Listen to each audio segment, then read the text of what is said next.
royaume de Dieu.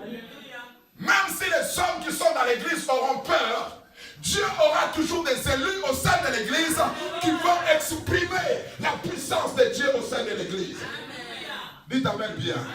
Même si la majorité des gens qui sont dans l'église sont des peureux, des gens qui ne font rien, qui s'assoient là, qui n'attendent que Dieu puisse faire des choses pour eux, il y aura toujours dans l'église des gens qui vont braver la peur, qui vont aller au-delà de toutes les limites établies par la société pour exprimer la puissance de Dieu au sein de ce monde. Dites amen bien.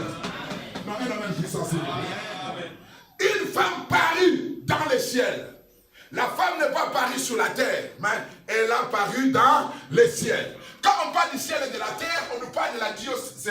C'est une forme de diocité où il y a le ciel et la terre, comme on nous avait parlé ici par Gladys le dimanche passé. Il y a le ciel et la terre, il y a les noirs et les blancs, il y a l'homme et la femme. Alléluia. Alors quand on dit le ciel, ça dit c'est le contraire de la terre. La terre, c'est tout ce qui est lié à la chair. Tout ce qui est lié à la nature humaine. Une femme parue dans le ciel, ça parle de la spiritualité. L'apparition de la femme se fera par la puissance spirituelle. Ça sera dans un état spirituel que la femme va apparaître. Dites amen bien. L'église ne se manifestera pas par les moyens terrestres. L'église ne s'exprimera pas par les moyens terrestres. Dites amen bien s'il vous plaît. Nous pouvons bâtir des temples, des églises, utiliser tous les moyens que nous avons sur la terre. Ce n'est pas ça qui va rendre l'église efficace. Amen. Dites amen bien. Amen. Notre efficacité n'est pas terrestre. Notre efficacité est céleste. Amen. Notre vocation est céleste. Amen. Notre appel est céleste. Amen. Notre puissance est céleste. Amen. Notre Dieu est au ciel. Amen. Jésus a dit, lorsque vous priez, dites notre Père qui est au ciel. Notre royaume est céleste. Jésus l'a appelé royaume des cieux. Celui qui est enfant de Dieu et qui veut croire à la puissance de Dieu dans les temps de la fin doit plus se chercher à vivre les choses célestes que les choses terrestres. L'église ne doit pas être bâtie sur le fondement des moyens terrestres, mais célestes. Dites amen bien. Je ne suis pas en train de dire que négligeons ce que nous avons sur la terre. Non, on ne néglige pas. Mais ça ne doit pas être le moyen par lequel nous croyons que nous allons gagner notre bataille sur la terre.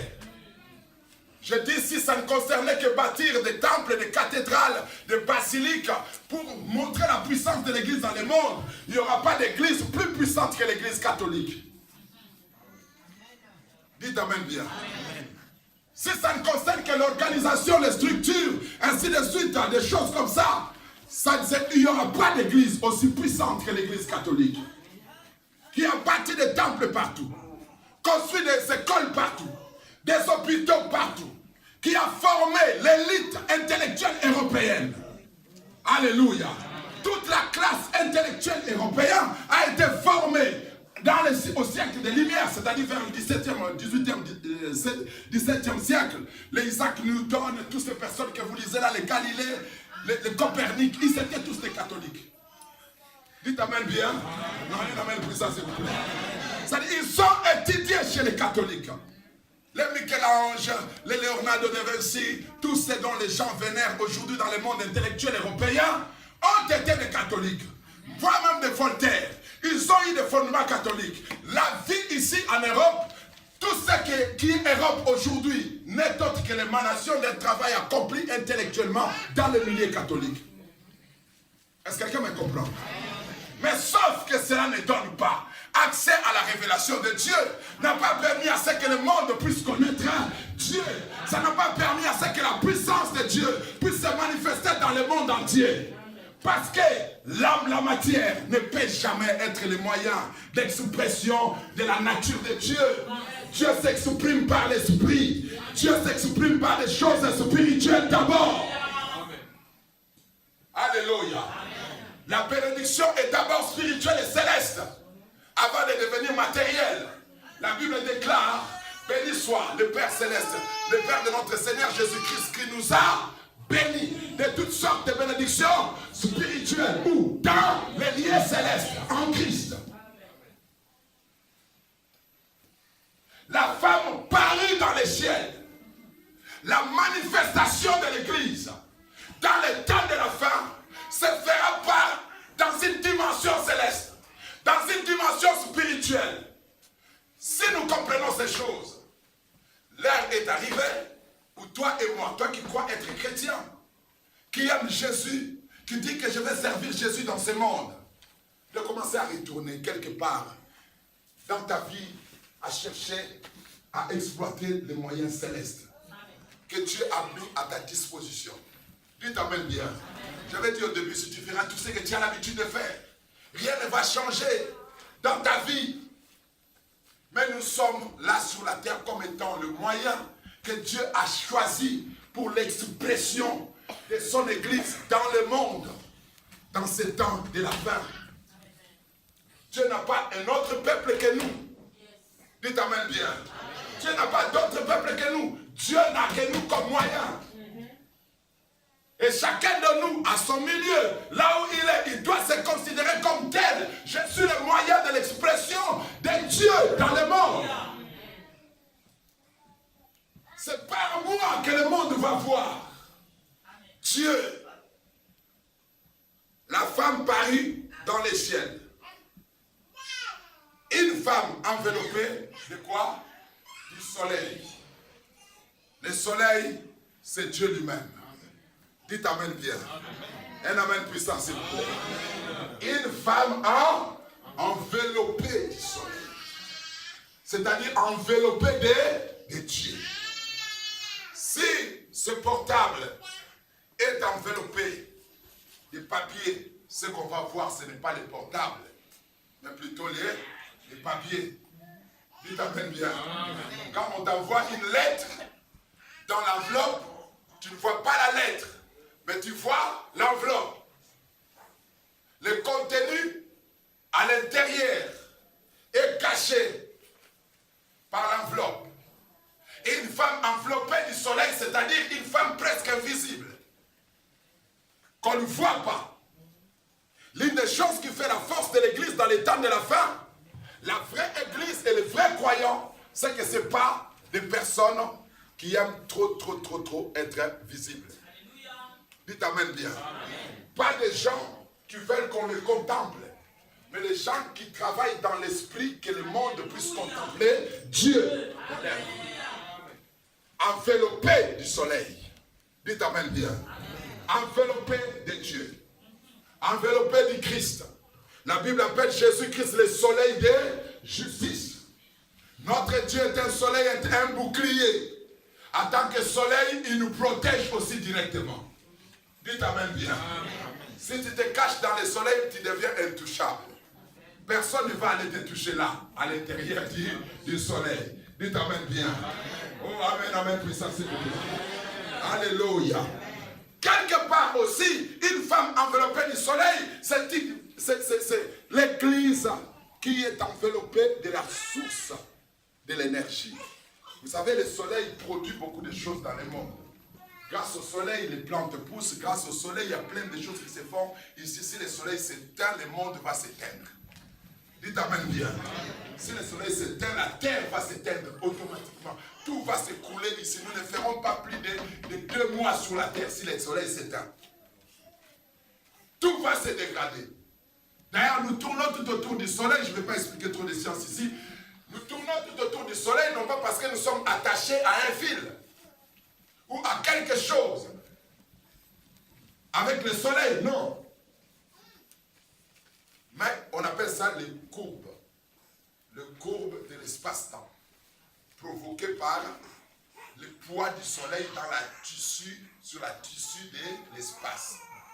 Ça crée une forme de courbe. Et nous nous tournons là. Et le jour où le soleil va s'exploser ou disparaître, la courbe va disparaître. D'où la terre va s'écarrer dans les néants. Alléluia. Donc, ce qui nous maintient là, c'est la forme du soleil. Et le poids du soleil sur la tissu de l'espace-temps. Ça fait que nous puissions continuer à tourner tout autour du soleil. Alléluia. Amen. La femme enveloppée du soleil, c'est aussi une femme qui entretient une bonne relation avec le soleil. Une femme attachée au soleil. La relation soleil-l'homme ou soleil et toi ou Dieu et toi est très explicite par la relation du soleil naturel avec la terre. Dites amen bien s'il vous plaît. Entre la terre et le soleil, qu'est-ce qui bouge? Qu'est-ce qui bouge? Le soleil ne bouge pas. Le soleil tourne et bouge par les mouvements, on appelle ça les mouvements cosmiques, c'est-à-dire au mouvement galactique. Mais ça reste fixe, ça ne bouge pas. Pour que la terre profite de la lumière du soleil, c'est la terre qui fait tout le travail seule. Dites amen bien. La terre tourne autour du soleil et tourne autour d'elle-même. Alléluia. C'est comme une maman qui prépare les brochettes. Hein? Le feu est en bas.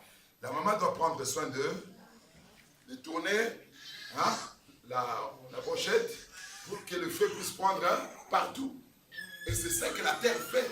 Pour bénéficier de l'énergie du soleil, de tout ce qui est du soleil, la terre doit prendre soin de tourner elle-même pour que l'ensemble de la terre puisse bénéficier du soleil.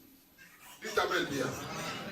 D'où, dans le temps de la fin, l'Église va développer, par la grâce de Dieu et par la souveraineté de Dieu, une certaine relation extraordinaire avec Dieu lui-même.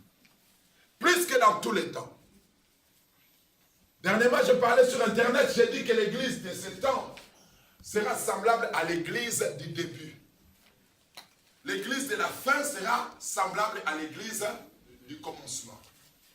Parce que Dieu est l'alpha et l'oméga. Il est le commencement et la fin. La force qui était dans l'Église du premier siècle, c'est la même force qui sera dans l'Église du temps de la fin. Dites amen bien. Nous verrons encore dans l'Église, dans ce temps ici, le temps de la manifestation de l'Église, nous verrons des gens comme des Paul. Des gens ayant la foi, la puissance, l'intelligence, la connaissance semblable à celle des apôtres.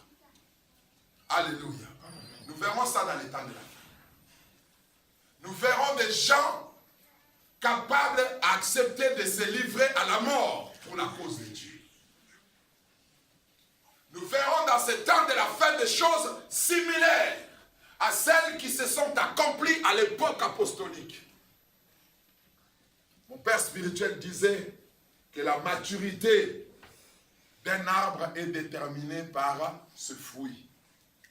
C'est-à-dire quand l'arbre produit des fruits, les fruits mûrs atteignent la même consistance que les fruits dans son état de sémence. C'est-à-dire quand vous prenez une mangue, vous semez son noyau, pour comprendre que l'arbre a réellement bien grandi, l'arbre doit avoir la possibilité de produire les fruits et l'amener à la même maturité que sa sémence. Dites amen bien. Et l'Église, au temps de la fin, va atteindre sa maturité. Et dans cette maturité, l'Église va reproduire le même résultat qu'au premier siècle. Dites amen bien. Est-ce que vous êtes d'accord avec moi? Vous êtes d'accord avec la parole de Dieu? Et au premier siècle, il y avait un mystère. Dieu ne s'est pas servi de savants au premier siècle. Dieu s'est servi, dans la plupart des cas, des hommes sans instruction. Des gens qui ne faisaient pas partie des nobles. Il y avait moins de nobles.